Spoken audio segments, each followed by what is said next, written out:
Welcome back dear students, welcome to my YouTube channel. So students, आज के इस video में मैं आपको केमिस्ट्री से रिलेटेड एक बहुत ही इंपॉर्टेंट टॉपिक करवाने जा रहा हूँ, जिसमें मैं आपको कार्बोकेटाइन एंड कार्बो एनाइन के बारे में कराऊंगा। These are very important component, these are reaction intermediate, जो कि कोई भी केमिकल रिएक्शन है ऑर्गेनिक कंपाउंड की रिएक्शन करवाने में ये हेल्प करते हैं। सो इनका केमिस्ट्री में काफ़ी ज़्यादा सिग्निफिकेंस है। तो सिंथेसिस आर यूजफुल कंपाउंड। और जो कार्बोकेटाइन एंड कार्बोनाइन वाला टॉपिक है, it is very important from the competitive point of view. तो आज हम इसको डिटेल में करेंगे। फर्स्ट ऑफ ऑल हम कार्बोकेटाइन के ऊपर फोकस करेंगे, फिर कार्बोनाइन। तो कार्बोकेटाइन क्या होते हैं? केटाइन आपको पता है, जिस पे पॉजिटिव चार्ज होता है। जब किसी से इलेक्ट्रॉन स्पीसीज कोई है, कंपाउंड है या एटम है, जब वो इलेक्ट्रॉन दे देता है उसको, उसके ऊपर पॉजिटिव चार्ज आ जाता है, उसको फिर केटाइन कहते हैं। केटाइन है इन विच द पॉजिटिव जो चार्ज है कार्बन के ऊपर होता है, और उस कार्बन में वैलेंसी होती है 6, उसके 6 इलेक्ट्रॉन होते हैं, तो उसको कहते हैं कार्बोकेटाइन। पहले इसको कार्बोनियम आयन भी कहते थे, इसका नाम कार्बोनियम आयन भी है, और कार्बोकेटाइन। जैसे यहाँ एग्जांपल दिया है, टर्शरी ब्यूटाइल दिया हुआ है, टर्शरी ब्यूटाइल ब्रोमीन। तो इसको हम कार्बोकेटाइन कैसे बनाएंगे? अब इसका जो फर्स्ट मेथड है आयोनाइजेशन, यहाँ लिखे हुए हैं मैंने मेथड प्रेपरेशन के। फर्स्ट हम इसकी सिंथेसिस देखेंगे, डायरेक्ट आयोनाइजेशन से protonation of unsaturated compound from the compound containing lone pair from the diazonium salt, action of the super acid on alkyl fluoride. तो इन हम डिफरेंट मेथड से इसको आपको करवाएंगे कैसे प्रिपेयर होता है। तो सबसे पहले हम इसके एग्जांपल देखते हैं। टर्शरी ब्यूटाइल ब्रोमीन है, इसका जब हम आयोनाइजेशन करवाएंगे तो क्या होगा?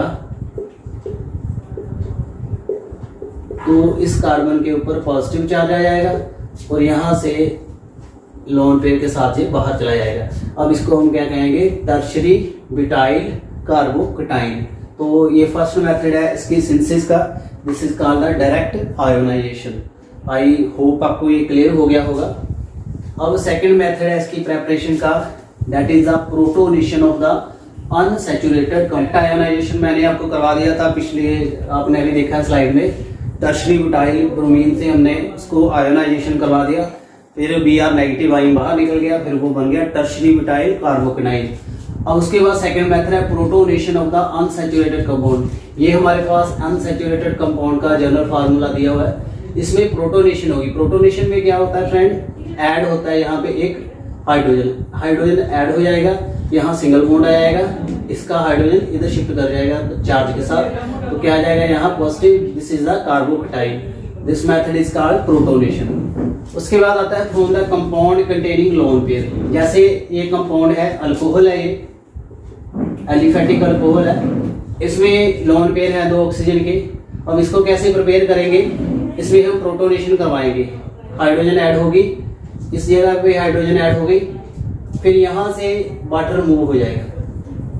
वाटर मूव होगा तो पॉजिटिव चार्ज इसके ऊपर आ जाएगा। This is the methyl carbocation. उसके बाद नेक्स्ट मेथड है from the diazonium salt. This is the diazonium salt, methyl group plus ammonium group. Nitrous acid से करेंगे, इससे वाटर मूव हो जाएगा, फिर यहाँ पे ट्रिपल बॉन्ड हो जाएगा, इसमें पॉजिटिव चार्ज आ जाएगा नाइट्रोजन के ऊपर, फिर यहाँ से अमोनिया बाहर निकल जाएगा और पॉजिटिव चार्ज मिथाइल के ऊपर आ जाएगा। This is the preparation from the diazonium salt. Friend next हमारे पास मेथड है फ्रॉम द अल्काइल फ्लोराइड। जब उसको हम सुपर एसिड से ट्रीट कराते हैं, जो सुपर एसिड है SbF5 और FSO3H, इनकी प्रेजेंस में क्या होगा? ये इसके आयोनाइजेशन करवा के ये इसको बाहर निकाल देगा, इसके ऊपर पॉजिटिव चार्ज आ जाएगा। तो friend, these are the basic method for the preparation of the carbocation. मैं होप करता हूँ आपको ये क्लियर हो गया होगा यहाँ तक। नेक्स्ट हम इसका स्ट्रक्चर करेंगे और इसकी स्टेबिलिटी के ऊपर हम बात करेंगे।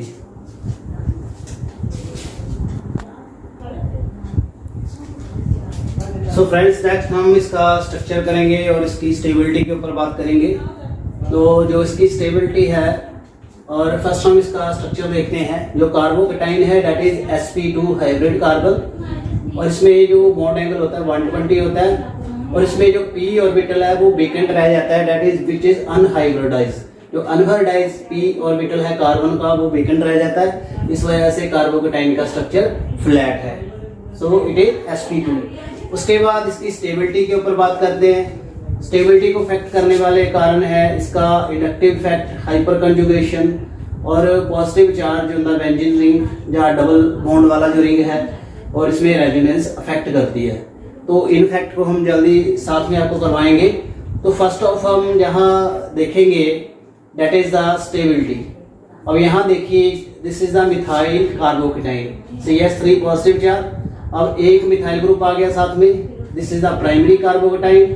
अब दो आ गए, this is secondary carbocation, this is the tertiary carbocation. तो कार्बोकेटाइन चार तरह की है, methyl, primary, secondary and tertiary carbocation. अगर हम बात करें इसकी स्टेबिलिटी की, इसकी स्टेबिलिटी का ऑर्डर जो है डिफरेंट होता है। टर्शरी जो सबसे स्टेबल है, उसके बाद उससे कम है सेकेंडरी, उसके कम है प्राइमरी, और सबसे कम स्टेबिलिटी है मिथाइल की। अगर हम कम स्टेबिलिटी देखेंगे मिथाइल, प्राइमरी, सेकेंडरी, टर्शरी। अगर हम ऑर्डर देखेंगे स्टेबिलिटी का, सबसे ज्यादा किसकी होगी? Tertiary, secondary, primary, methyl. So the tertiary methyl is most stable. अब इसकी स्टेबिलिटी का कारण क्या है? कार्बोकेटाइन है that is most stable. Tertiary methyl carbocation ज्यादा स्टेबल है, सेकेंडरी कम है, प्राइमरी इससे कम है, मिथाइल सबसे कम है। और इसका जो फर्स्ट ऑफ ऑल जो रीजन है that is the inductive effect. Inductive effect इसमें प्लस आई इफेक्ट लगता है। प्लस आई इफेक्ट होता है इलेक्ट्रॉन डोनेटिंग, माइनस होता है प्लस इलेक्ट्रॉन विड्राइंग। जैसे आप देख सकते हो यहाँ मिथाइल है, मिथाइल की होती है प्लस इंडक्टिव इफेक्ट देता है। ये मैंने आपको करवाया था, इंडक्टिव एंड इलेक्ट्रोमैग्नेटिक इफेक्ट का वीडियो आपको दिया था, समझ लिया आपने वहां से। अब जो प्लस आई ग्रुप होता है वो क्या करता है? इंटेंसिफाई करता है वहां पे इलेक्ट्रॉन। जितनी ज्यादा इंटेंसिफिकेशन होगी इस कार्बन के ऊपर इलेक्ट्रॉन की, यानी नेगेटिव चार्ज जितना ज्यादा इस जगह पे लोकेटेड होगा, उतना ही यहाँ पॉजिटिव चार्ज स्टेबल होगा। तो इस वजह से जो टर्शरी जो है आपका carbocation, it is most stable because it has 3 plus I effect giving methyl group. इसमें 2 है, इसमें 1 है, इसमें कोई भी नहीं है। सो इंडक्टिव इफेक्ट की वजह से यहाँ जो है वो इफेक्ट ज्यादा शो होता है। सेकंड यहाँ पे इफेक्ट आता है that is a hyper conjugation. Hyper conjugation मैंने आपको फिनोमिना करवा दिया था। हाइपर कंजुगेशन होती है जब पार्शली ओवरलैपिंग हो जाती है, जिस कंपाउंड में अल्फा हाइड्रोजन होते हैं उसमें जो उसका ऑर्बिटल है, उसके इलेक्ट्रॉन जो वेकेंट ऑर्बिटल की ओर जंप करने लगते हैं। बट इसमें इस कंडीशन होती है they should have the alpha hydrogen. Alpha hydrogen होना जरूरी है। तो जिस कार्बन के पास जितने अल्फा हाइड्रोजन होंगे उतना वो क्या शो करेगा वहां पे? Hyper conjugation. जितनी ज्यादा हाइपर कंजुगेशन होगी उतनी यहाँ पे रेजोनेंस होगी। रेजोनेंस होगी hybridization structure, resonance pronounce to the more stability. तो जैसे यहाँ मैं आपको ड्रॉ करके बता रहा हूँ, ये हमारे पास हाइड्रोजन है, कार्बोकेटाइन के कार्बन है, जहाँ देख लीजिए 2 कार्बन है, इस कार्बन के साथ हाइड्रोजन है जहां मैंने इसको ड्रॉ किया है, और ये कार्बन एक जो है p ऑर्बिटल वेकेंट है। अब क्या होगा? Due to the resonance, resonance है, अल्फा हाइड्रोजन है, तो यहाँ इलेक्ट्रॉन डीलोकलाइज हो जाएंगे इस कार्बन के p ऑर्बिटल से वेकेंट ऑर्बिटल में। तो this lead to the partial double bond. Conjugation होता है डबल बॉन्ड, यानी डबल बॉन्ड यानी अनसैचुरेशन को इंक्रीज करवाना, that is a hyper conjugation. जितना ज्यादा अनसैचुरेशन होगी उतना ज्यादा इलेक्ट्रॉन की क्या होगी वहां पे? डीलोकलाइजेशन। जितनी ज्यादा डीलोकलाइजेशन होगी it lead to the more stability. अगर मैं यहाँ पे बात करूं, इसमें अल्फा जो हाइड्रोजन है कितने हैं, जो कम है जो ज्यादा है? टर्शरी बुटाइल जो है इसमें 9 अल्फा हाइड्रोजन है। क्लियर हो गए? 9 हाइड्रोजन है। इसमें कितने हैं? 7। इसमें कितने हैं? 5। इसमें कोई अल्फा हाइड्रोजन नहीं है। सो जितने ज्यादा अल्फा हाइड्रोजन होंगे उतना ज्यादा हाइपर कंजुगेशन होगी। That's why the tertiary butyl जो है शो मोस्ट हाइपर कंजुगेशन। सो हाइपर कंजुगेशन भी इसको फेवर करती है, और इस वजह से जो है tertiary butyl is more stable. So these are the more factor for the stability of carbocation. अब हम एक छोटा सा यहाँ डिस्कस करेंगे the stability of the benzene ring. Benzene जो है वो भी शो करता है जहाँ पे कार्बोकेटाइन वहां भी बनता है, उसको कैसे स्टेबिलिटी काउंट होती है वो हम यहाँ आगे करेंगे। उम्मीद करता हूँ आपको ये यहाँ क्लियर हो गया होगा।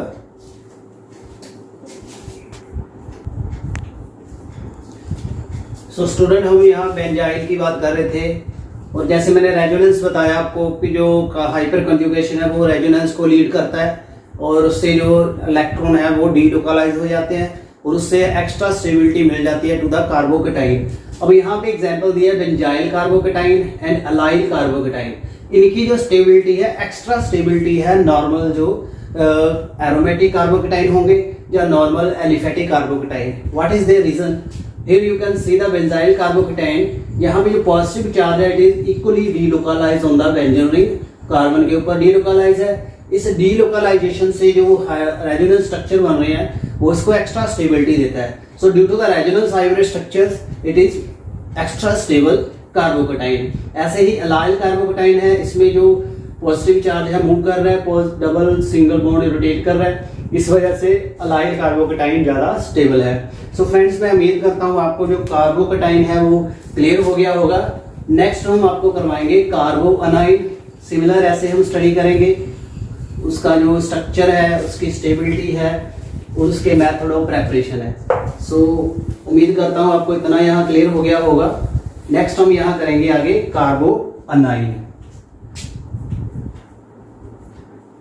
कार्बो अनाइन, अनाइन नेगेटिव आ गया और इसको कार्बोनियम अनाइन का भी हम नाम देते हैं। तो जैसे कार्बोकेटाइन में sp2 हाइब्रिडाइजेशन है, इसमें होगी sp3, ये आपको ब्रीफली पहले मैं करवा देता हूँ जो हम आगे करने जाएंगे। इसके ऊपर नेगेटिव चार्ज होगा और इसकी स्टेबिलिटी में भी रिवर्सिबल टू दैट। जो इफेक्ट कार्बोकेटाइन को ज्यादा फेवर कर रहा है वो कार्बोनाइन को कम फेवर करेगा। अभी हम आगे आपको करवाएंगे।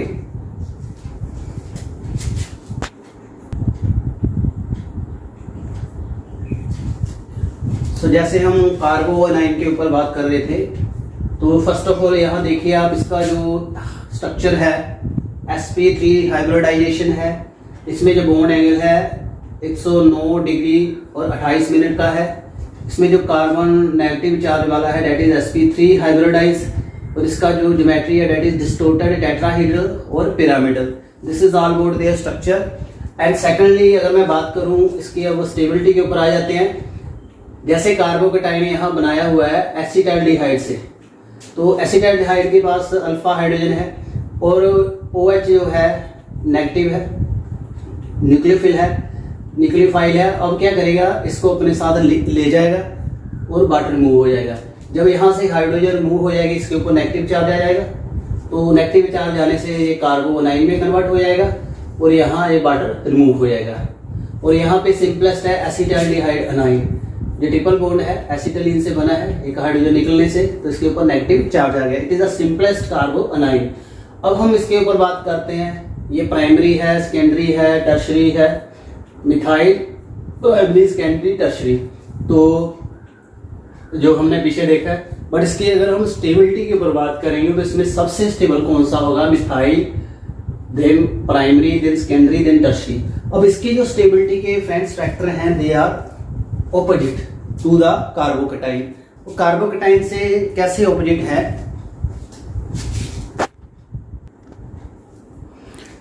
सो कार्बोकेटाइन से यहाँ कैसे इसके फैक्टर ऑपोजिट है अभी हम देखेंगे। क्योंकि जो कार्बोकेटाइन में फर्स्ट जो स्टेबिलिटी का फैक्टर मैंने बताया था that was the inductive effect. तो अगर इंडक्टिव प्लस इफेक्ट की बात करेंगे तो यहाँ आप प्लस इफेक्ट की बात करो, फर्स्ट ये जहाँ पे इसकी स्टेबिलिटी देता है प्लस इफेक्ट, तो इसमें जितना ग्रुप प्लस आई वाला होगा उतना क्या होगा, यहाँ पे इलेक्ट्रॉन ज्यादा डीलोकलाइज हो जाएंगे। पहले ही कार्बन के ऊपर ज्यादा इलेक्ट्रॉन है, पहले भी वो नेगेटिवली चार्ज है, अब क्या इसकी इनस्टेबिलिटी आएगी, it will be in reverse. क्योंकि ये कार्बोकेटाइन में पहले क्या था, वहां पॉजिटिव चार्ज था, तो पॉजिटिव नेगेटिव की इंटरेक्शन बनती है, वहां स्टेबिलिटी आती थी जितने वहां प्लस आई वाले ग्रुप होंगे। पर यहाँ रिवर्स है, यहाँ पे कोई भी नहीं है जो इसको प्लस इफेक्ट दे रहा है, इसलिए ज्यादा स्टेबल है। अब यहाँ एक है, इसकी स्टेबिलिटी कम कर देगा, रिपल्शन ज्यादा होगी, इसमें ज्यादा होगी, इसमें सबसे ज्यादा होगी। तो बात करता हूँ, जैसे जितना ज्यादा यहाँ पे प्लस आई वाला ग्रुप होगा उतना इसकी स्टेबिलिटी कम होगी। तो प्लस आई जो इंडक्टिव इफेक्ट है, इलेक्ट्रॉन गिविंग इंडक्टिव इफेक्ट है, दैट डिलिमिट और decrease the stability of the कार्बो anion. So second यहाँ पे बात आती है हाइब्रिडाइजेशन। जो हाइब्रिडाइजेशन है इसमें इफेक्ट करता है और S एंड P कैरेक्टर। सबसे सिंपल है sp, sp2, sp3 basically compound में यही देखी जाती हैं। और sp में 50-50% S एंड P कैरेक्टर है, तो यहाँ पे कम हो गया, यहाँ पे और कम हो गया। तो जैसे ये कितना आ गया, यहाँ पे 25% आ गया, यहाँ 75% आ गया, और यहाँ पे 33 से ज़्यादा एस कैरेक्टर आ गया। और एस कैरेक्टर जितना ज़्यादा कम होगा उतना ज़्यादा वो स्टेबिलिटी कम होगी। तो जिसमें sp हाइब्रिडाइजेशन होगी कार्बोकटाइन में, it will be more stable, उसके बाद इसकी स्टेबिलिटी आएगी, उसके बाद इसकी। सो हाइब्रिडाइजेशन जितनी ज़्यादा होगी उतनी स्टेबिलिटी कम होगी, यानी sp हाइब्रिडाइजेशन वाला कार्बोनाइन सबसे ज़्यादा स्टेबल होगा। तो मैं उम्मीद करता हूँ इतना आपको क्लियर हो गया होगा। नेक्स्ट हम इसके आगे आपको करवाएंगे मेथड ऑफ सिंथेसिस।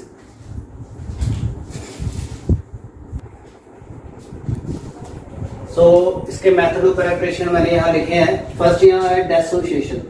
डेसोसिएशन जब हम करवाएंगे इसकी विद द स्ट्रॉन्ग अल्कली के साथ करवाएंगे, ये ग्रुप है।